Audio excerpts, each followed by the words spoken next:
Cool.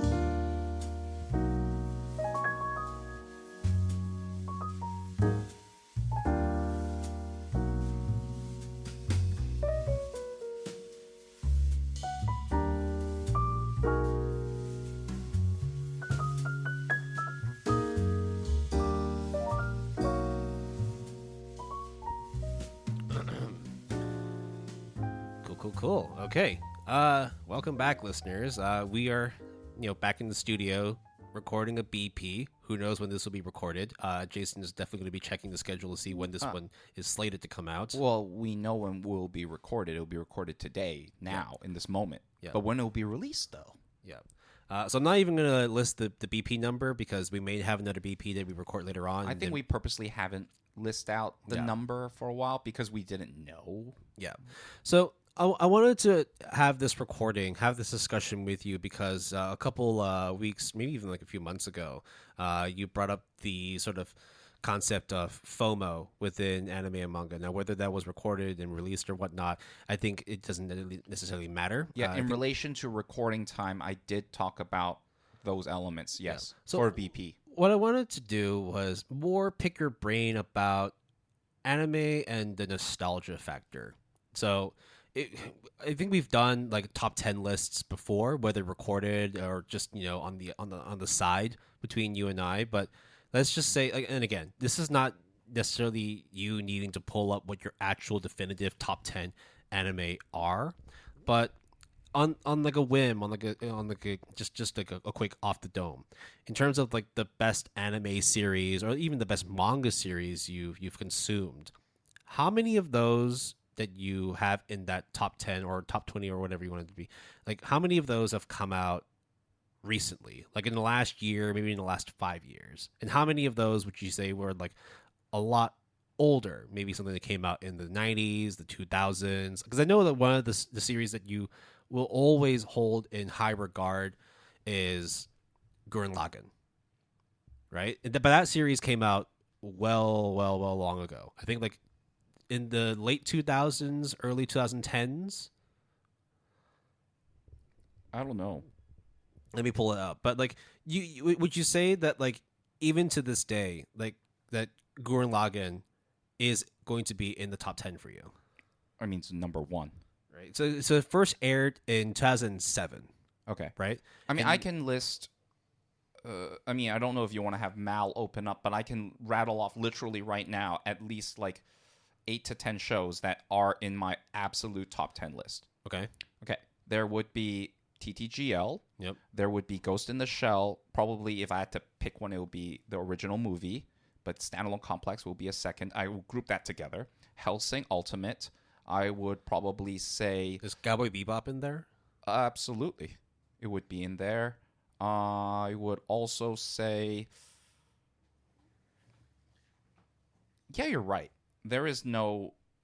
I mean, I'm just like going through like my mental checklist. I think especially if we combine anime and manga. Yeah. So it's not just straight top 10 anime series, because we did that for AD1. But I think like if we consider manga and like personal like significance, right? I really would say Love Hina as well, which is also ancient, classic but ancient. I would also say... Yeah. I mean, yeah, you make a very good point. Extremely. Yeah. But I also like, one thing to consider as well is of all those series that you're talking about, right? Like the Bebops and the Gurren Laganns and whatnot. Did you watch those at the time, like when they released, or any of the viewings you had like more recent? The mangas would be at that time, like Love Hina back in the day. Gurren Lagann wasn't as it was airing, but it was binged in the summer of my freshman year in university. Right. So at least like 10 years ago. Way more than 10 years ago, okay. Bro. Yeah. It would be like 2009, 8, okay. Because it released 2007. So still... actually, wow. Then it might not be that far off. Yeah. Okay. I would say the only... Okay, so rather than going from backwards to current, and to go from current to backwards, the only like 10 out of 10... show that comes to mind, like, again, I'm not looking at any list, I'm just straight from the dome, it would be Fruits Basket, the remake, would definitely be up there. I mean, obviously, it sucks that it's like all 3 seasons, so it has a lot, but it's kind of also like so good. And it's the more recent of the things that you would put in your top 10, right? I would say Violet Evergarden would definitely be on that list. That was 2016, I believe. Yes. Shit. I mean, I'm trying to think of like another show where 2018, actually. I would say Yuru Camp would definitely be in my top 10. I actually don't know if I already exceeded 10, but it is definitely a finalist, if anything, not on the list itself. Like an honorable mention for sure, if like not top 10. Bare minimum. Monogatari obviously would be on there as a series. Yeah, but even that was still like 10 years ago. Well, yeah, a long time ago. So I'm like trying to think. Symphogear. So in terms of like series that you have in your top 10, I think like confidently you Ping could, Pong. Yeah, but even then, still As a fairly old, like in comparison to like stuff that's coming up now, right? Like, so in terms of like your top 10, top 20, whatever it may be, you could confidently say that more often than not you would have stuff that is like deemed like a classic or like an older series compared to more new age stuff, like the stuff that came out in the last 5 years. Extremely confident. Yes, absolutely. Why do you think that is? Well, because it's easy to look back on things and have fondness. I mean, that's why nostalgia is such a big deal. Yeah. But do you think that with the nostalgia factor attached to series like Gurren Lagann, like Cowboy Bebop, like Love Hina, do you think that that gives it sort of like an unfair advantage over a series that might be airing now, or maybe something that aired in the last 2-3 years? Because those things definitely don't have the nostalgia factor. I would say yes and no. Okay, and I'll explain why that is. So the first thing is quality of the technology, not quality of the show, right? I think it is undisputed, unless if there's an HD remaster, upscaling, and even then upscaling is different than adapting it for 4K or HD, right? The fact that it's a 4:3, traditionally speaking, standard definition, I guess, is 480p, and maybe with DVD it's like 720, maybe, right? It you just cannot argue against a modern show that is 1080p widescreen, 60 or 30 frames per second consistent. Like, if we look at it just from a technical standpoint, for example, Demon Slayer will always win out compared to Cowboy Bebop on a technical front. Would you agree with that? Yeah. Now, then comes Demon Slayer in this example would have the advantage of technology, and the Cowboy Bebop has a disadvantage of technology. So I don't think always it is, but it is super fair and easy, and my stance is very easy to say that those win out on like a huge advantage from the offset, irregardless of how it actually is as a property or as a show, because it was during my formative years. It transformed me as a consumer of anime and manga, my tastes and whatnot. It feels disingenuous to not hold those shows in a higher regard than I do now. That's why tons of people love Bleach and Naruto, and of course I love Bleach, Naruto, Hunter x Hunter, and all these formative shows. But I look back on it from a nostalgic standpoint rather than look on it now as like, oh, that was a good show. Yeah. So then, if you were to say like, sorry, that was a really long-winded answer. No, but that's a fair assessment as well. But then, like, let's say that you were to watch Gurren Lagann again now, or you were to watch Cowboy Bebop again now. Do you think that its place within history, especially when you consider the nostalgia factor, would still carry over its mainstay appeal in today's crowd? Now, also, I think another thing that would be very important to mention is the art style. I think there are certain art styles that make it somewhat timeless. What is that? Shit, I just escaped my mind. Who is the guy who did Inuo? What's his name? Yuasa? Yeah, Masaki Yuasa. Yuasa. I would argue that if you were to upscale, or I think it's for some of his shows is already in HD. What is that one where it's about like the kid? It's like it looks like a cartoon. Is it the one with the memory transfer? Yes, Oh, yes. Kaiba. Kaiba. If you make the sharpness of the image quality fit with modern sensibilities and standards and dimension and resolution, it would be almost impossible for me to give you an educated guess on when that show aired originally. You know what I mean? Yeah. And I think if someone were to watch it in the 1990s versus someone were to watch it right this moment, there is almost very little significance lost. Yet, if you were to watch like Slam Dunk back then and Slam Dunk maybe the first movie, because I didn't watch it yet, the art style, the sensibilities just look different because that's the art style it was back then. Yeah, because I think it's like, because I came up with this sort of idea, or not really idea, but like this discussion, because I was always wondering if we kind of unfairly give advantage to old school series simply because of the fact that we apply a lot of nostalgia on them, and therefore, no matter what, we give them a higher pedestal compared to a series that comes out in the last 2-3 years. But when we talk about Cowboy Bebop, when we talk about Gurren Lagann, for you watch them pretty much like when they released, or like not that far off from it. Within that ballpark. Yeah, those two series I watched for the first time in the last 2 years. Mm-hmm. Right? I mean, Cowboy Bebop I watched it a little bit here and there, like 5-6 years ago, but to actually watch it in summation, in completion, right? That was in the like last in 2 earnest, years, right? Rather than catching it on Toonami and then you miss out like 2 episodes ago, you know, that kind of. Yeah, I get it. And I'll be frank, Cowboy Bebop today is still fucking excellent. Gurren Lagann, which I watched 2-3 years ago for the first time ever, was fucking fantastic, despite it being a relatively old series compared to stuff that comes out now. Clanad, I would say, if we just look at art style alone and the way it is structured, or like even sometimes the way it's voice acted, I didn't really watch it in earnest, but I can just see like a minute of it, which I have, and just look at it, be like, oh yeah, that anime is from a while ago. Yeah.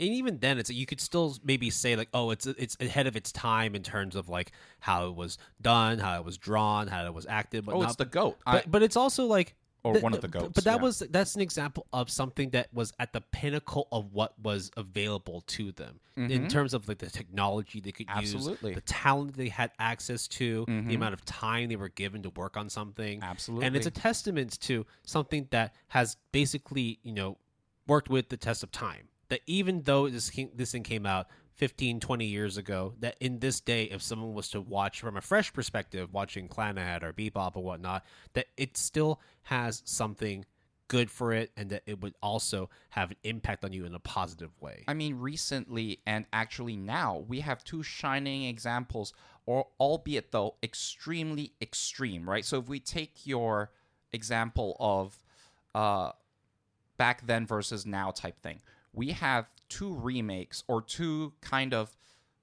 old versus new. We have Dororo, the really, really old, probably one of the first animes in existence. I think it first started airing in like the 60s or 70s, or at least like first iteration. It's like Astro Boy type level of era, right? But we watched the one that came out like in the 2010s. Right. Complete remake. It was fantastic. And then, well, the first half was fantastic. The second half was, Also, Queen Bee, shout out Queen Bee. Then we also have airing probably right around the time of actually a little bit after the time of recording is Pluto. We talked about it before the recording. Pluto is a really old, albeit extremely well, thought out, written, drawn manga that now has an anime adaptation finally, and it's coming out in literally weeks from today. So it's like, or Monster even on that subject too. 20th Century Boys, right? If I look at Ghost in the Shell back then versus now, it holds water because of its aesthetics. So it's not necessarily art And also style. the plot itself Right. is like, it doesn't matter like whether you have this plot in the 80s, 90s, or you have it right now in 2023 I or mean, the 2024. shell doesn't matter. It is the spirit. It's the ghost itself. Yeah. No, like legit, right? I think like, yeah, of course. But at the same time, there are instances of people feeding into nostalgia and it doesn't necessarily work out. Say, for example, the Shaman King remake or Urusei Yatsura. And who knows how it's going to be, but there's also the revitalization of Fist of the North Star.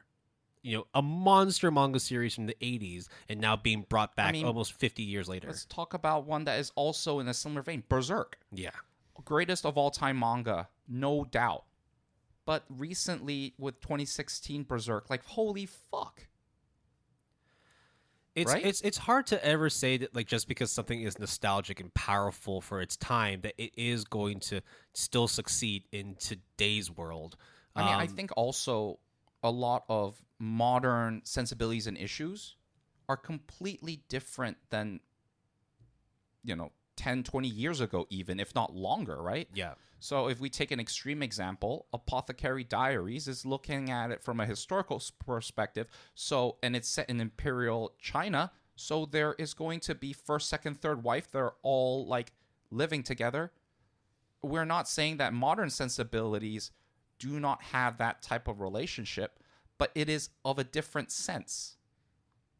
So yes, I am. It's not necessarily to say the show or imperial emperor in ancient China's practices is good or not, but it happened. It's there. You can't deny that. You can't rewrite history, or some people tried. You really shouldn't. Mm-hmm. But it is like, in a way, but that I understand. Like I'm being a bit pedantic in taking things to the literal extreme of what you posed. I just think undoubtedly Legacy will hold in high regard. Hunter x Hunter is returning for like the 5th time or 3rd time actually, and people still are like, all right, let's see it, or all right, rather than it being like, bro, just do something new, or bro, just make a new series, right? Legacy not necessarily negatively preys on people's expectations or mindset, but it just preys on it nonetheless. I really think that in the argument of is legacy and nostalgia relevant? Absolutely. Does it always have an advantage? 100% absolutely. I mean, let's just look at the top 10 anime of all time on my anime list, right? Number 1, Full Metal Alchemist Brotherhood. For the longest time has held the number 1 spot. Steins Gate, number 2. Gintama. Oh, I thought AOT would have been 2. AOT is actually 6th, which is I think season 3 part 2, which to be fair was fucking amazing, right? Fruits Basket? It goes Fullmetal Alchemist Brotherhood, Mhm. Steins Gate, Mhm. Gintama, Mhm. Bleach, 1,000-Year Blood War, Mhm. Gintama again, Attack on Titan season 3 part 2, Gintama again, Hunter x Hunter, Gintama again, and then 10th would be I think the latest season of Kaguya-sama Lover's War, Ultra Romantic. Yeah, that's season 3. Yep. Yep. Fruits Basket only gets in number 13, but still, the Fruits Basket, the final, still holds an 8.9. What about Frieren as it is right now? 17th. Holy shit. 8.94. But again, the list series that I mentioned, right? Without like, if we where's exclude JoJo? JoJo, that's the thing. Overall, as a collective, in the same way that Monogatari is viewed, not all of them are rated super What about high. part 3? Probably 3, the one that is highly ranked. I don't see it until I haven't seen What's it the yet. first JoJo then that shows up? It will probably be either Golden Wind or Diamonds Unbreakable. Sure. I haven't seen it yet. What It's not- rank? I don't. Has see to be it. top 50. I will lose my mind if it's not. I don't see it top 50. Holy fuck. I mean, I can keep looking. Yeah, but please. I mean, Bocchi the Rock is at 30. Okay. Jujutsu Kaisen second season was 28th. I love Bocchi the Rock. In my opinion, it is a 10 out of 10 show, and it is my anime of that year. But holy fuck, where's JoJo? So here's the thing. Because I'm looking at all manga, so it includes OVAs, ONAs, and movies. I If mean, you were, all anime. no, because all anime, yeah, Yeah, exactly. yeah, yeah, yeah. So if you were just to say like top TV series, I'm still No, looking. I mean, Okay, top. If it's just top anime series, then Fruits Basket the final does make it into the top 10. But again, I think what the point I wanted to sort of push across was even the top 10 to this day still are series that came out well over 10 years ago, right? Like, I mean, Steins Gate's a classic. Gintama is a classic. but I would argue though, Will, is that I don't know if if someone were to come up to me, hey, Will, pretend you are someone completely new to anime and manga, and then you came up to me and you say, yo, what should I check out anime wise? I would be hard pressed to suggest a lot of those classic shows. Not all of them, but most of them I would feel like it's non applicable because it is of its time. I think Evangelion, I won't recommend Evangelion. I would recommend Evangelion Remake. Like the You Cannot Advance, whatever. To answer your question about JoJo, JoJo's Bizarre Adventure Golden Wind comes up at 66. 8.58. I think Diamonds Unbreakable is a little bit under that as well. But again, if it was Stone Ocean, it would be the devil. Get it? Part 666. yeah, Okay. yeah. Anyways, the point is that I think a lot of shows, even Cowboy Bebop, Ghost in the Shell, is very timeless, as is in a vacuum.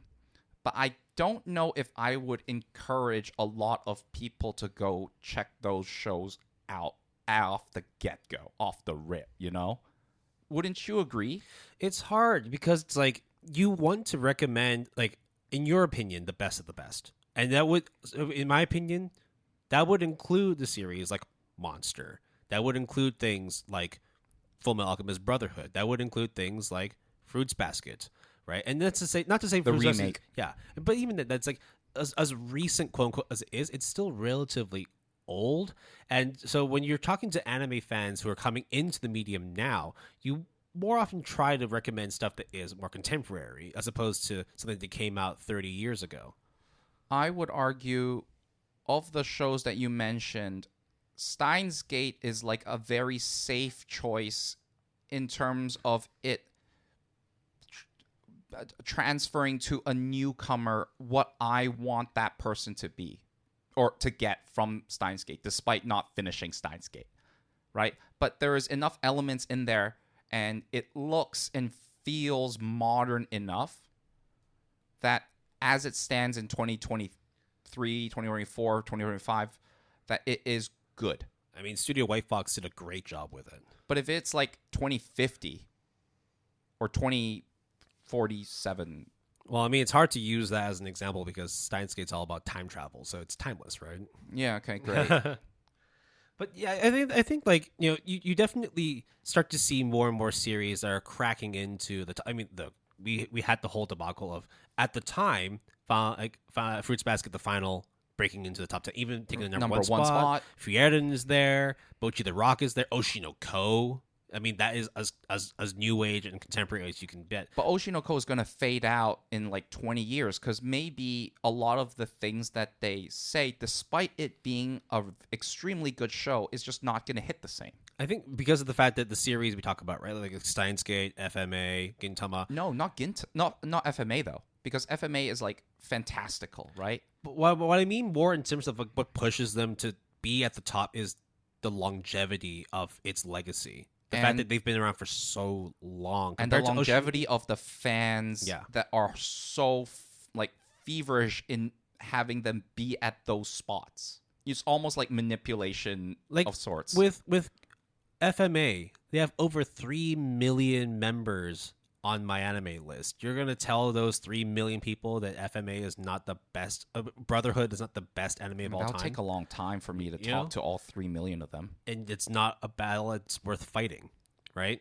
I mean, if I want to die 3 million times, then probably, yeah. I mean, in your honest opinion, does it deserve to be number one? I mean, that's a whole discussion in itself, right?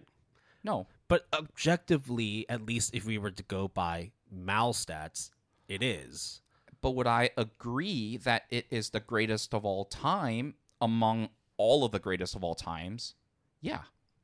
Like, it deserves a seat at the table. But the seat at the table is not just one. Of course, we live in like a time where everyone wants to be the winner. There's only one winner and everyone else are losers. I kind of get that, or at least I understand the sentiment.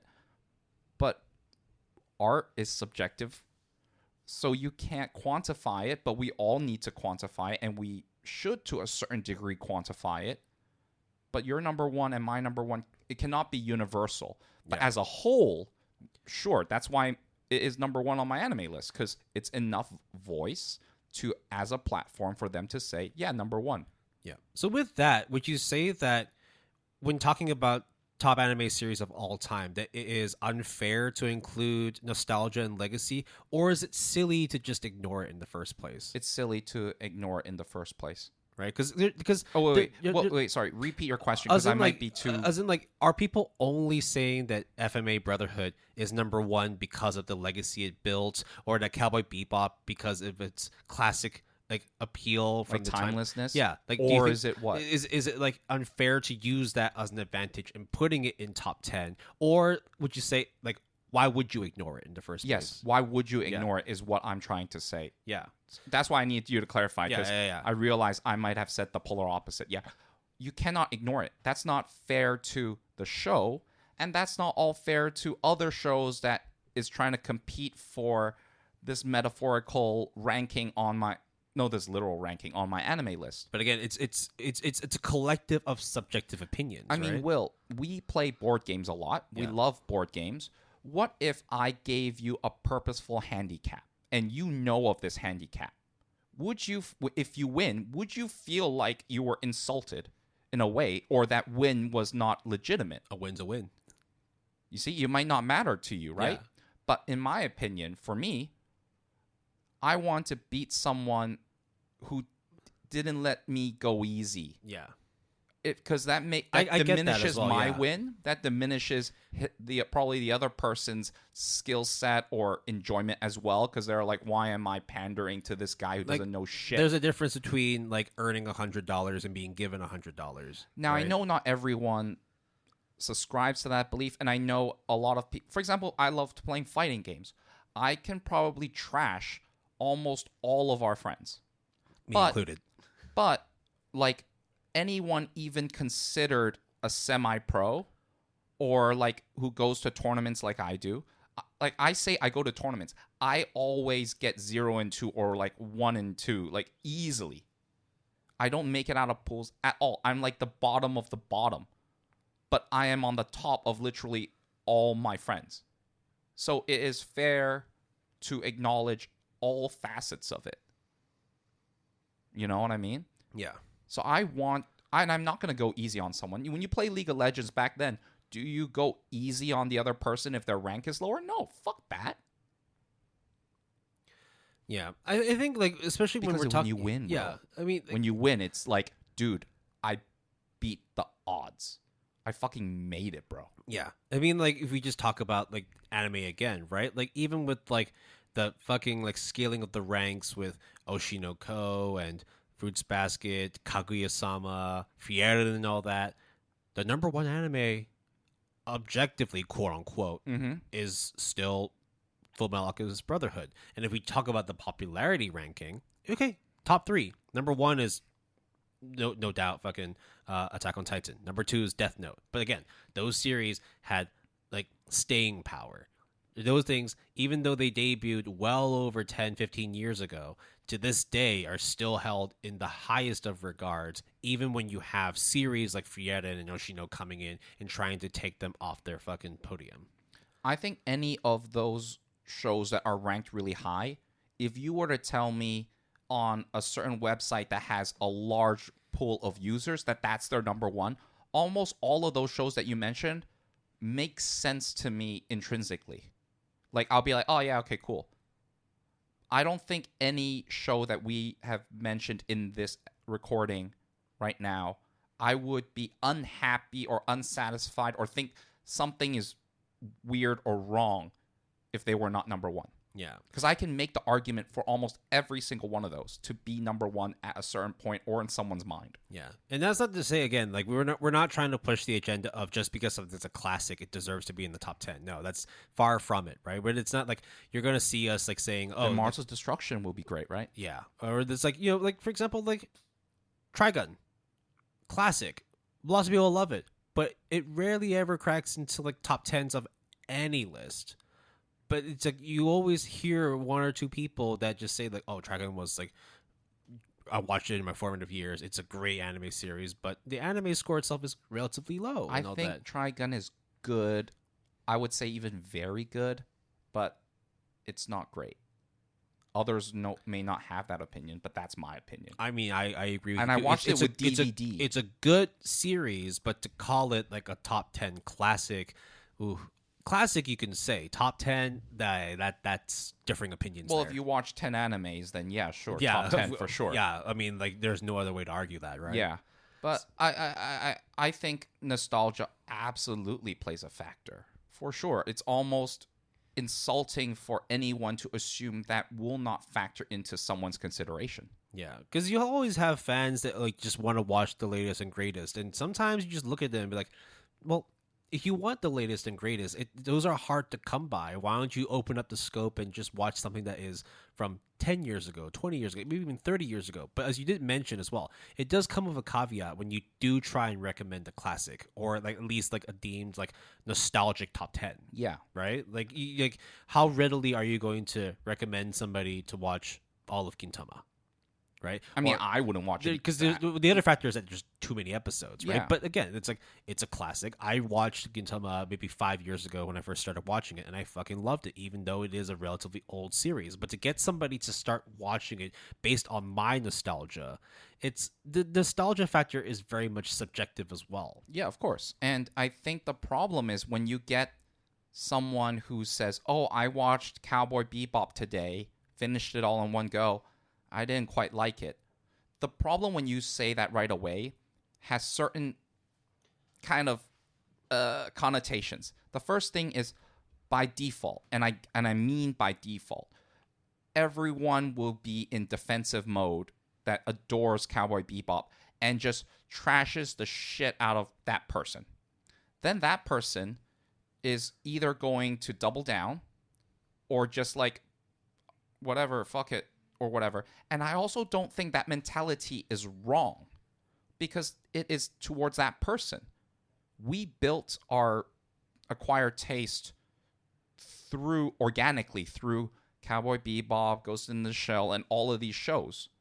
So when you attack something that I adored, you are essentially indirectly attacking my taste and not just my preference. You're attacking something that really built me up as a fan of the medium. So that's why I think everyone gets extra prickly, and also why everyone wants to continue to beat the drum of these shows that are 20, 30 years. Yeah. And also the fact that we're talking about these series that mean something to us. Like, for example, for me, like I will always love Tatami Galaxy, no matter how weird or quirky it looks. It's my like top favorite anime of all time. If someone were to come to me and say, "Nah, it looks too weird," or like, "Don't like the way the dialogue is done," or there's just something that doesn't get it with the dialogue. Yeah, but that's never going to change my opinion of the series. And nor should they. Yeah, and it will always be like the number one series of all time for me because it holds currently, but probably all time, right? And that's the thing too, right? Like, there's a reason why these things remain in the top 10, if not in like the top 3 for us, because of the historical significance it's had on us. Until the day comes when a new series comes up and changes our perspective or gives us a new perspective on something, then we might ask the question, does this hold credence within the top 10 for me? And if so, why?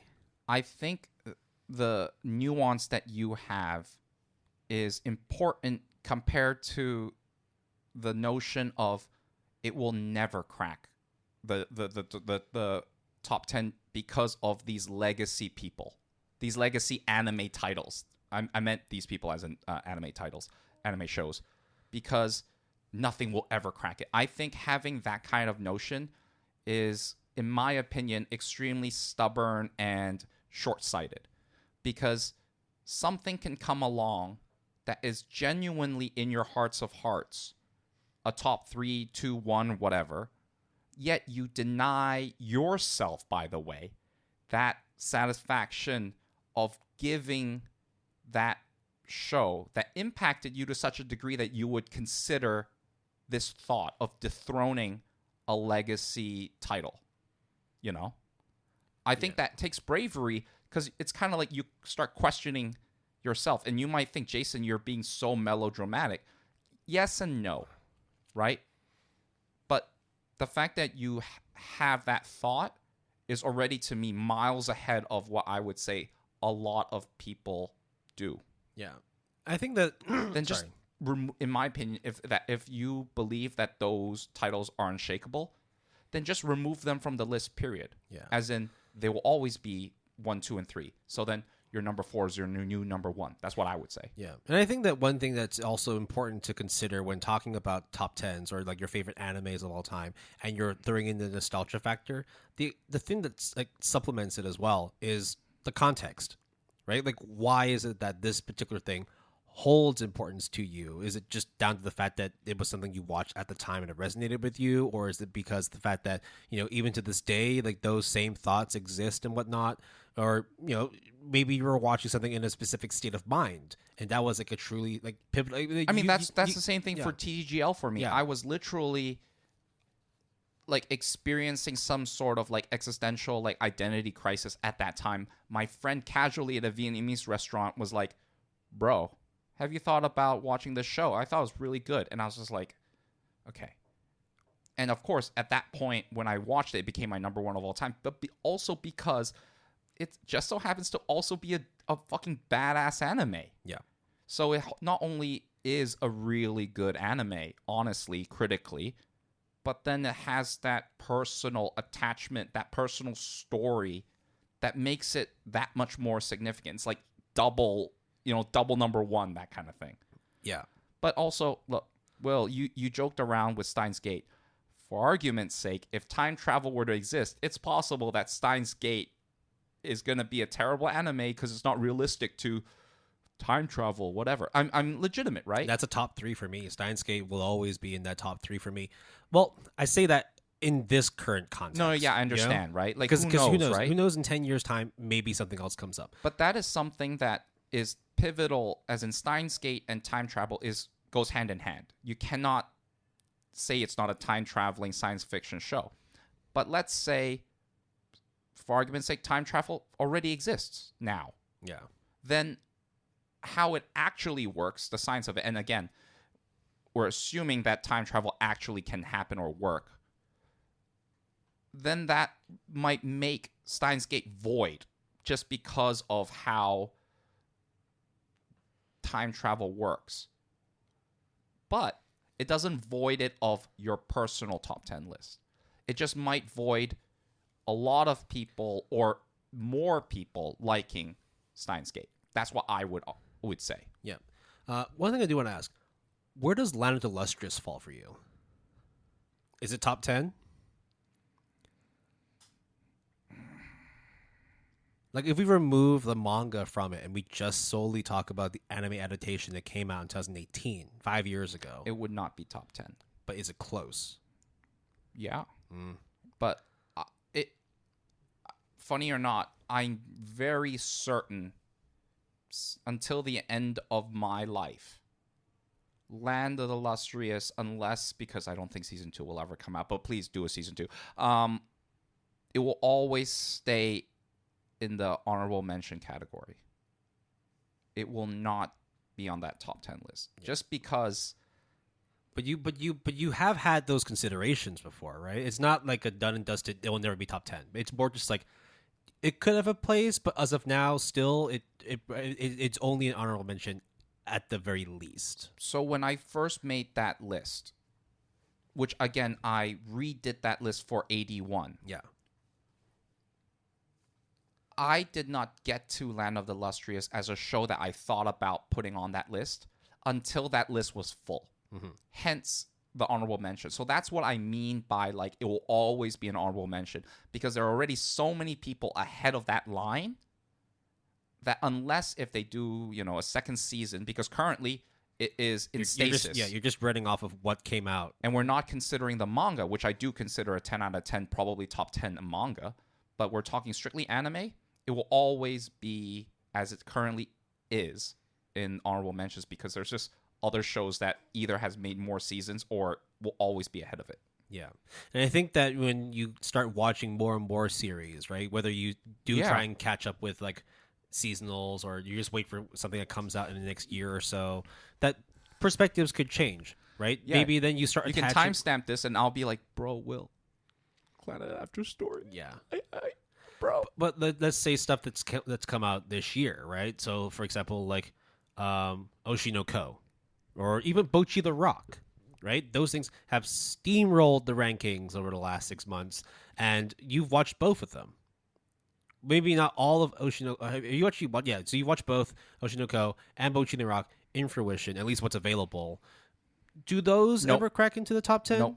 Like straight. I mean, the fact that you said it straight away is just But do you think that if maybe given like 5 years, 10 years, because of so many people ahead of me in that line, but it's also you're answering it ahead of it. You're answering it in this current context, right? It's hard to say how it would be in 5 or 10 years' time, but given what you know now and how you feel about these particular series going up against the series you've had before, there's no competition. I will be very explicit so then it is clear to you and the listeners. As it currently stands with what has been released, and if we only look at it from an anime perspective, Land of the Illustrious, Oshinoko, Bocchi the Rock is one of the greatest animes of all time, but will never exceed an honorable mention on my current top 10 anime of all time list. Yeah, because even if you give it time, right? You give it another 5, 10 years. Unless there's new content, though. But it's also because your feelings for Bebop, Gurren Lagann, Love Hina, they'll always exist. It's not like all of a there's sudden no new stuff. Yeah, it's like it's not like you're ever going to be like, you know what? I'm done with Love Hina. I'm done with because even if you don't need to watch it now, the feelings still remain the same. That you watch those in your formative years or you watch them at a very specific moment in your life that no matter what else you watch in the future, you'll always look back at that particular time you first watched Gurren Lagann or when you first opened up and started reading or watching Cowboy Bebop, and it will remain the same. That the consistent feeling will always drive your reasoning as to why those will be in the top 10 for you. And I think also personal experiences change the same scene so significantly, and you can only watch a show for the first time one time. And let me give you an example. There is a scene in the earlier parts of Fullmetal Alchemist that if you are not a parent, as Alchemist, or Brotherhood. Yeah, Brotherhood. If you are not a parent, as in a father, mother, or a guardian of a child, it will hit different. Okay? Yeah. I'll just say that. And the people who understand it will actually understand what I'm trying to imply. Because I can guarantee you, if I were to watch that scene for the first time, which cannot be done anymore, what the most I can do now is have a child of my own and then rewatch that scene and see if it hits different. And I'm not, and for you, dear listeners, to pick apart, I am not going to purposely get a child just so that I can do that, okay? Just want to be super fucking clear about that, okay? That's kind of dumb that I have to say that, but just in case you guys are trying to poke fun at my consistency, I am not going to do that.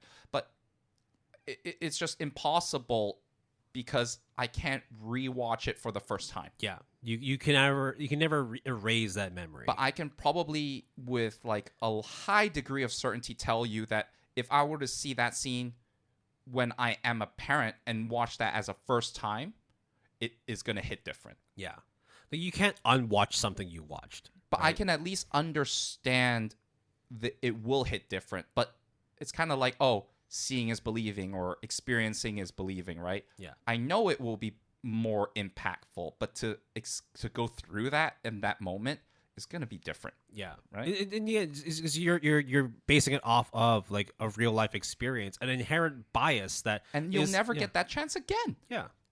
So like, I'd say like, okay, like since we started doing this podcast, or even just like in the last 2 years, right? We've talked about like Oshinoko. We've talked about all of the new series that came out, like Pushing a Rock and all that. There hasn't been anything recently that has you questioning whether it has a place in its top 10, right? And I mean not necessarily something you watched recently, something that came out recently. I'm going to pull out my completed list and then see if there are any shows that I actually... Because I don't think you've given anything a 10 out of 10 recently. Bochi. Okay, Bochi. But that's the thing. You gave it a 10 out of 10, right? But you were pretty adamant, actually very adamant, that even with that consideration, honorable mention at most. It doesn't have enough legs to stand on to push it into a top 10 for you, right? Now, when you mean, would you say it came out recently, or I consumed it recently, or both? Came out recently. Because again, what is recent? Last 2 years. Ooh. Because Bocchi Rock only came out 6 months ago. And that's very recent, right? Especially when you're comparing it to Gurren Lagann. Review Starlight, the movie. Ooh. So that one's got you questioning. Because I know you love yourself some Review Starlight, but it seemed that the movie is something that is like, ooh, high praises. I mean, you've been pushing for me to watch it. 2021, yeah. That counts. What about Horimiya? Winter 2021. That counts. I would say that pretty much dethroned somewhere like the bottom half of my top 10 list, and Horimiya is on there. I would say Haikyuu. That was an easy one. That definitely was already in my top 10. But Haikyuu to the top, second Cur, is not as good as season 3 in my opinion.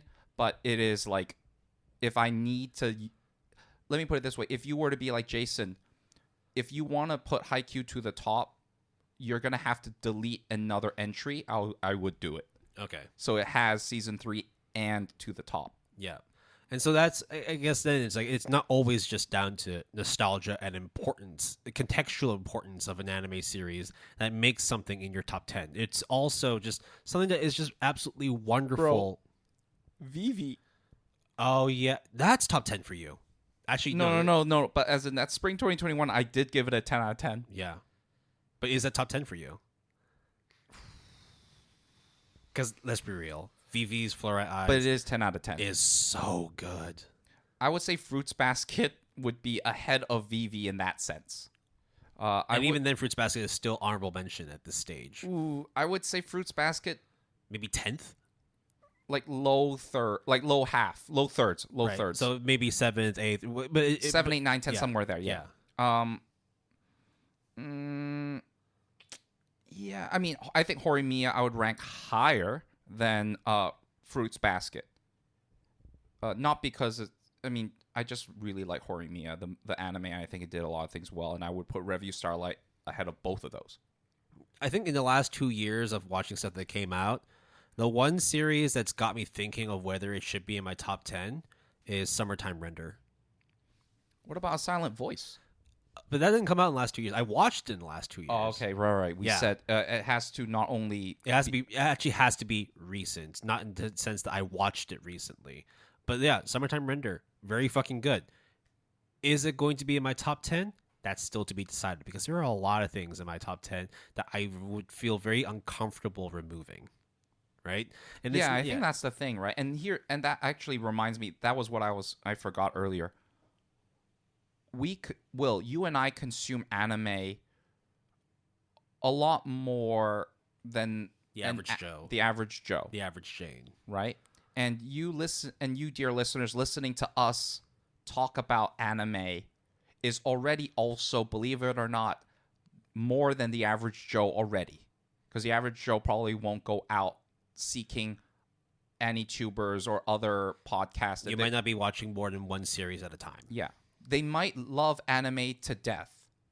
And sometimes, I would say maybe even more than you or I, or Will and I, because it might be less jaded or, less burnt out.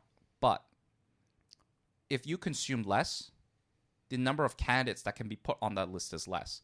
Imagine if we had to choose from 500 10 out of 10s. What would you do in that scenario, Will? If we take this to kind of like a bit more extreme, right? Yeah. Like, legacy titles, to a certain extent, loses its shine when there is more things, or in this case, shows or manga series, whatever, that can topple their throne. Would you say so? Yeah, I mean, once you start increasing the sample size, the odds of something getting out of your top 10 increases. No matter that's just how the math works. Yeah. Of course, you can argue like, oh, if you consume so many shows, maybe you gave something an 8 out of 10 back then. I mean, I'm guilty of giving something a lower score or a higher score, that if knowing what I know now, if I were to watch the same show and being as unbiased to that as possible, I would give it a different score. I've said that on the podcast, Yes. and no doubt. But you- I'm not going to change it either. But you could, because you can't remove that context. Yeah. Right? It's because of the fact you watched it at that time and you didn't vibe with it. And that's how I felt, because I Or it don't could- remember how I felt. Or it could then. be something you absolutely loved as a kid but hate it now because because things change. Because right? that is nostalgia in like a microcosm. You know what I mean? Like if we were to condense the factors of nostalgia, what I just said is nostalgia. It could be positive or negative nostalgia, but it's nostalgia nonetheless, in the sense of reminiscing about a past show that, given present circumstances, would be viewed differently. Yeah. And to go back on what we talked about in terms of like removing the nostalgia factor, I think that is just a disservice to the whole medium in general, because it's not that every series aims to be timeless. It aims to be in the zeitgeist of everybody's top books. But like, if you were just to like enjoy the movie or enjoy a film or a series or a book for its time and then just be done with it and not attach any nostalgia to it, I think that is, what purpose does watching something then serve you if all you do is just have that instant gratification and then just be done with it and move on to the next best thing? You know, there's a reason why like so many Disney movies, Pixar movies, Ghibli movies to this day. I mean, dude, Spirited Away, 2001, but it's still like to this day deemed as the best Ghibli movie of all time. So 2 points there. The first point is, there is a certain consumption of same shit, different day that I think has merit. That, because what you said just now is a little bit of like questioning someone doing the same shit but different day. And I just want to clarify that there is merit, because, you know, if something is cookie cutter, or the uniqueness of that show in comparison to other shows in that genre, or, you know, using other tags in that is just a slightly different. I think it's like, there's a reason why slice of life is so generic and so awesome at the same time, because of its genericness, right? Yeah. So same shit, different day is kind of an unfair thing to say, but I understand what you're saying, because if you don't look at it through as unbiased as possible, because we are all biased to a certain degree, if you don't give it a fair shake, then what the fuck are you doing, right? Yeah. I totally get that. But the other thing is kind of like, shit. What was, like, in terms of like, if you were just to watch stuff and be done with it, like not even consider nostalgia, because like, I mean, it's impossible to do that unless you really are adamant that once you've watched something, you're done with it and move on from it. It's more like, there's a reason why there are certain classics that exist in literature, in media, that will always, you know, stand the test of time. You know, there's always different iterations of a Shakespeare play. There's always going to be remakes of classic movies, because this is something that was important to us then. It will remain important to us now and forever in the future. I mean, there are plenty of shows that we have watched, Will, that has historical significance that we either do not vibe with or that we fucking hate.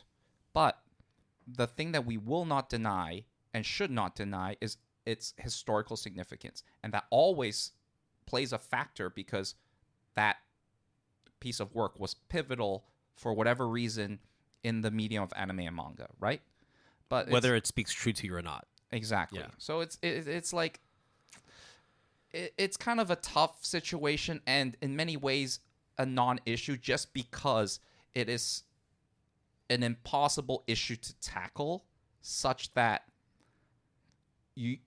anyone who engages in not the discussion of the issue, but the discussion of this show is the greatest of all time, that show is the greatest of all time, is futile from the start. Yeah.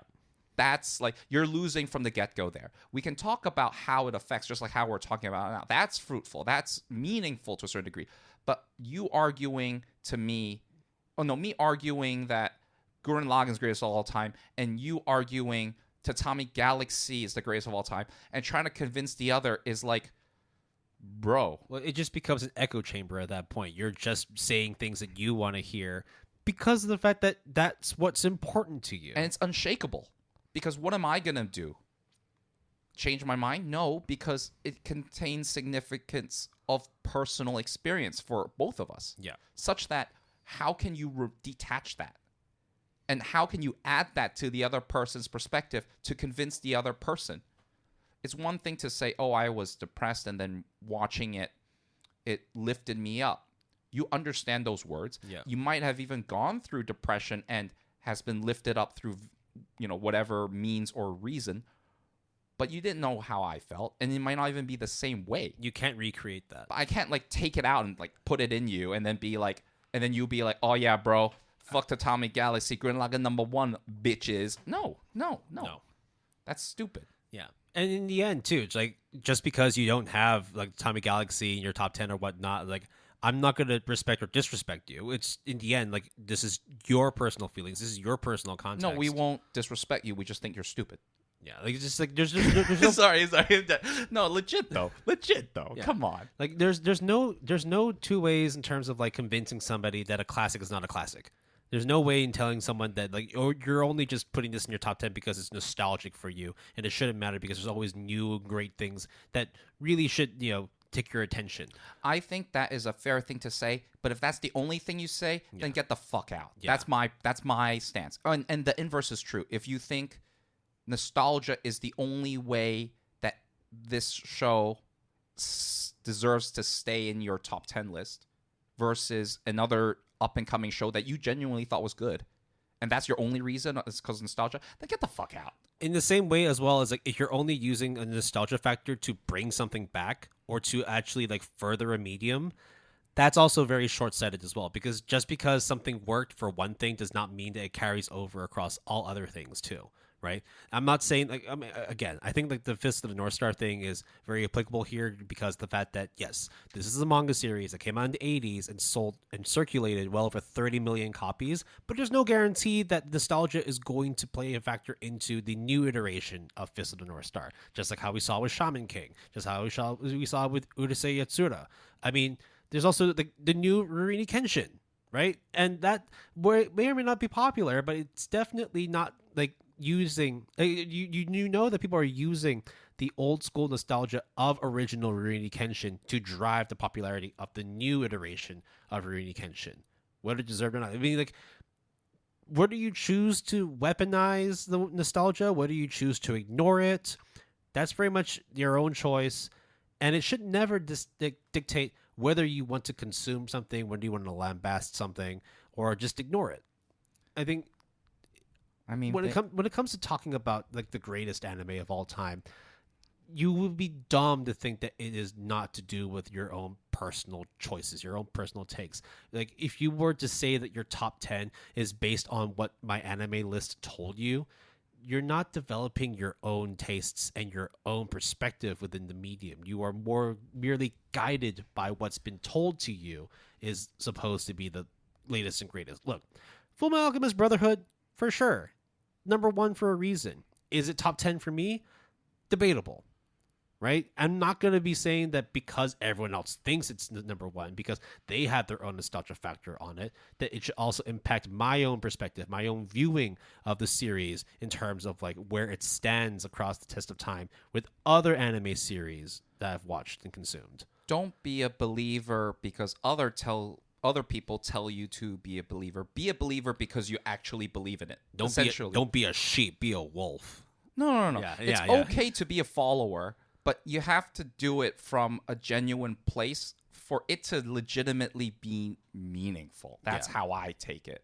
And to sum up my thoughts is 100% nostalgia is a factor to consider in any context, in terms of any medium. And a lot of our favorite shows is, not recent released. Even if we watched it recently, most of them were not released recently. I don't think that is a fair thing to say that it is due to the amount of quality then versus now, because that's a really tough question to ask, and I don't feel confident to really say one way or the other, or I don't think I should yet without enough thinking and data, right? Yeah. But beyond a certain point, an old show should be deemed lesser due to certain factors like technology. I mean, Cowboy Bebop, right? As an example again. Came out in the late 90s, early 2000s. Technology wasn't that great. And this was also during a time when anime production was in its lull. There wasn't a whole lot going on, and then Bebop showed up, and then boom. Yeah. Then you would be like, yeah, it was the greatest of all time at its time because there wasn't a whole lot to choose from. Which I would then refute, because even if we were to consider in today's context, I would still hold Cowboy Bebop now. Even when you start factoring in all the stuff that came out after it.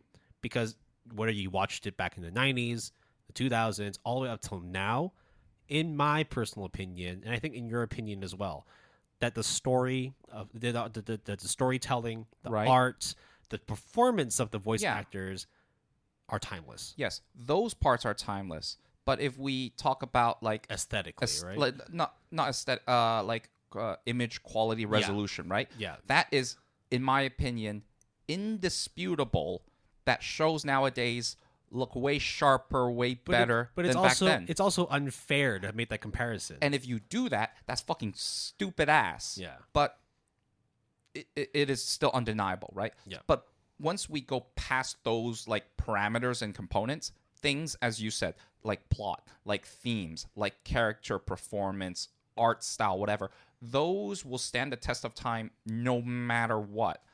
But if we talk about exposing someone who just rocked up wanting to get into anime for the first time, unless if there is a modern remaster or remake, upscale, whatever, I feel super hard pressed to encourage that as their first or second or third even. Yeah.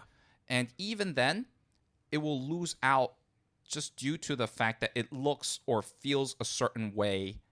And as a newcomer to the medium, you just don't have that extra context or insider knowledge, quote unquote, in the industry for it to be of significance to you, which then therefore will not be in your top 10 list like us who have these legacy titles. Yeah. But imagine, think about it, Will. If we take this again to the logical extreme, what if they do a remake of Demon Slayer? Yeah.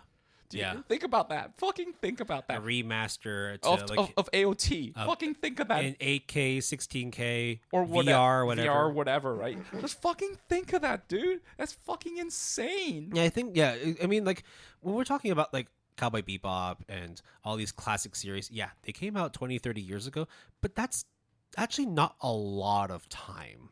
Yeah. Right? So if you were to give ourselves another 30 years, would we then deem Demon Slayer or Jujutsu Kaisen or whatnot classics? And here's the thing. I think to a certain point, you can't continue to remake it. Not because it is creatively bankrupt because you're just rehashing the same thing, but because you won't be add anything new to it to a certain extent. You're just changing the way it looks. For example, from SD to HD, I can understand why you would remaster it and it would have, because everything else is timeless. So once you remove the thing that is not timeless and make it current or modern, then the timeless stuff will continue to be timeless. So you're all good. Yeah. The problem then becomes, because it's timeless, what the fuck are you going to do next? Yeah. Nothing. Once you're at the peak, that's it. There's a reason why anime to this day is still played at 24 frames per second. Right? Also, 60 frames look weird. Exactly. You have stuff that runs at 60 frames, 120 frames or more, but you don't. What did Peter Jackson do with The Hobbit? Was it? Oh, I don't.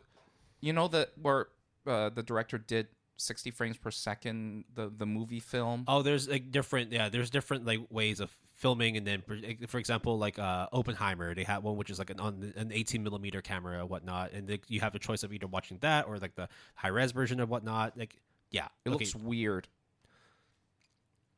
But again, I mean, same thing with the anime thing. I'm trying to draw a parallel. So it's like, right? of course, like you mentioned, right? Technology advances, perspectives change on how technology should be used to make anime, but it's like we watch it at 24 frames per second because it works at that. And the last thing we want is, I mean, we've watched that.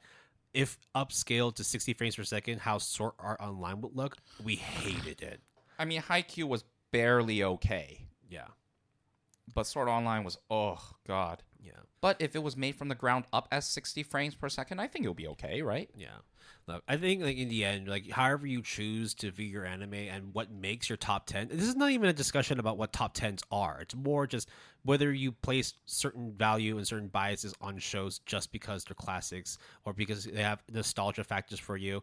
I don't think you're right or wrong about how you go about choosing your top 10s. And I don't think you should feel guilty that you feel that way because everyone does. But it should not be the only reason for it not being dethroned or for it, kind of forever being in that top 10 list. Yeah. I think that pretty much is good. I mean, what if they remake GAP podcast? Who's they? I don't know. I don't know the future, Will. Or are we just gonna, create AI like versions of ourselves and like leave them on a database and let it just write a whole new GAP for us? I don't know. We'll check back in like 50 years. Wait, it will only take. Wait, how did you know that, Will? Wait, why are you pointing that gun at me, Will? I mean, listen. You shouldn't have put that banana in the microwave, man. Let's talk things out, man. Let's talk things out, bro. You shouldn't have messed with this timeline, man. No, Stan's number one. I'm responsible for dethroning Full Alchemist Brotherhood. Yeah, but if you don't put Tatami Galaxy or Gurren Lagann in your top 10 list, you're fucking dead to me. Yeah. No, I'm just kidding. Not really. Show notes? Kind of. Yeah. No, we don't know when this will premiere. I don't know. Okay. We'll probably put this in post. Yeah. We will definitely add them into our credits. But yeah, look. Thanks for all listening to us talk about nostalgia. Like two old fucks talking about classic We're anime. Not that old. Dude, like I'm sure the average listener to this what is if we bury this episode and have it released 50 years from now? That would be so dumb. And we revisit it 50 years from now. Oh, we have to change that spike. Wow. Holy shit. No, I'm leaving it in there. Oh, God. All right. Well, thanks for all listening to this. We're going to have that. Yeah.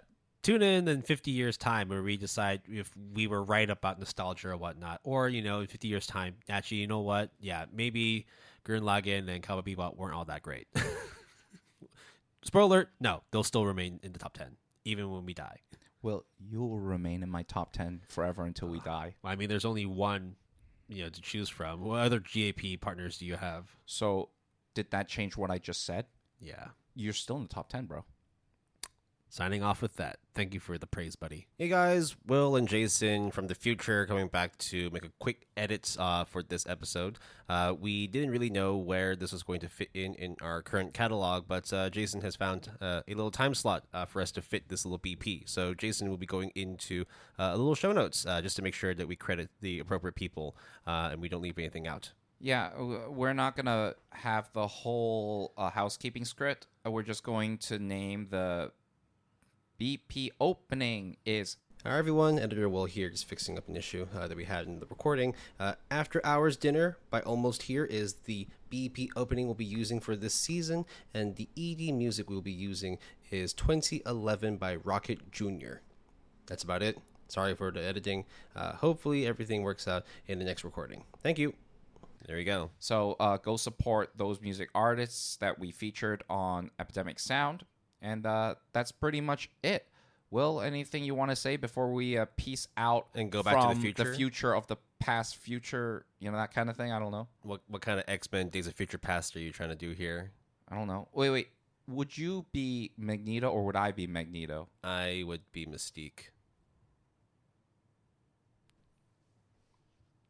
Is that a good one? That was a pretty good one, right? I mean, if I'm attracted, Not to say that I want to try and kill Peter Dinklage, but I mean that's what she had to do in the movie. then who would you turn into then? You don't. Wait, are you saying you're Jennifer Lawrence? I mean, I'm just as beautiful as she is, so. Would you actually sit down hours per day for those makeup? Dude, yeah, no, okay, that would be something else. I might Just need be to Peter rethink. Dinklage instead.